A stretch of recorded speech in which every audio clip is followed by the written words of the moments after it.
Chapter 21. Onwards, Ever Onwards, October to December 1944. Even the formidable Nazi propaganda machine could do little to make Germany's position appear anything but compromised by the beginning of October 1944.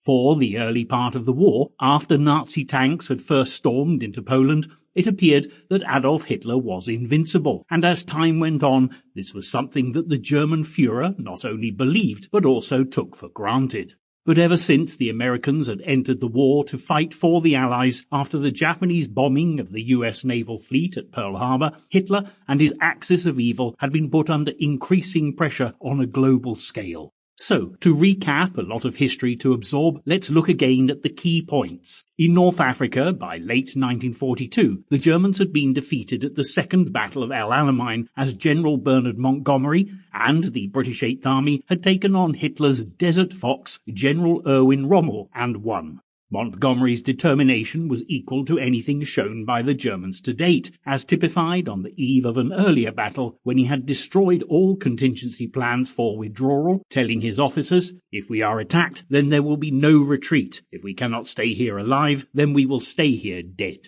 It was this remarkable fighting spirit that was beginning to shine through for the Allies, whether fighting in the Europe or Pacific theatre of war, that was making all the difference. The tide was fast turning against Hitler.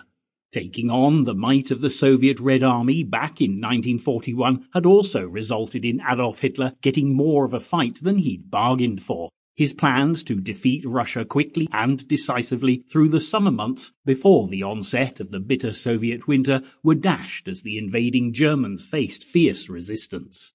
By February 1943, the German Sixth Army had been destroyed after the Battle of Stalingrad, and at the Battle of Kursk later in the year, for the first time, the Nazis' devastating blitzkrieg tactics failed.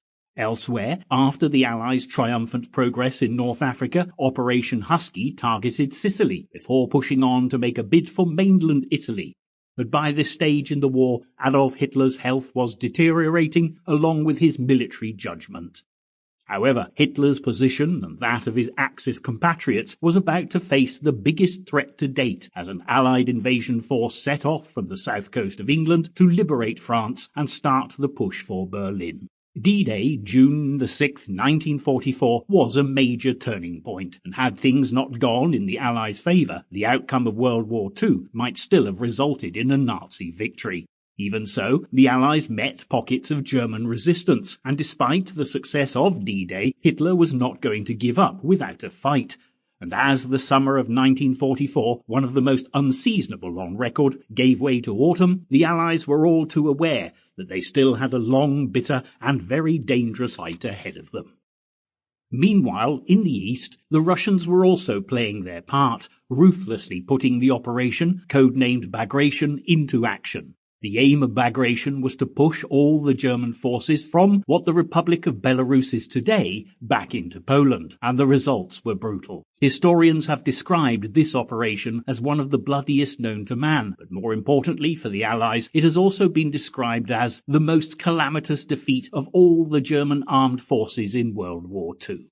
The Red Army made rapid progress, and soon reached Poland, decimating German army units as they went, inflicting casualties that went beyond 670,000, and with Hitler's forces fully stretched after D-Day, there was no chance of bringing in reinforcements. Such devastating German losses to the east in Operation Bagration, combined with those to the west during D-Day and the months after, quickly became a major cause for concern for the German people, and morale dropped to an all-time low. Hitler needed to do something, and fast, to prove that the Nazis were still in control, and he unveiled his secret weapon. The V1 had been in production since the beginning of the war, but it was only now that Hitler unleashed the powerful missile on his enemy.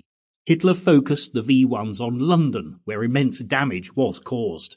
The devastation led to the immediate evacuation of all the children in London, but the British were very quick to deflect these attacks, and out of the 2,452 that were launched, the RAF managed to shoot down over a third.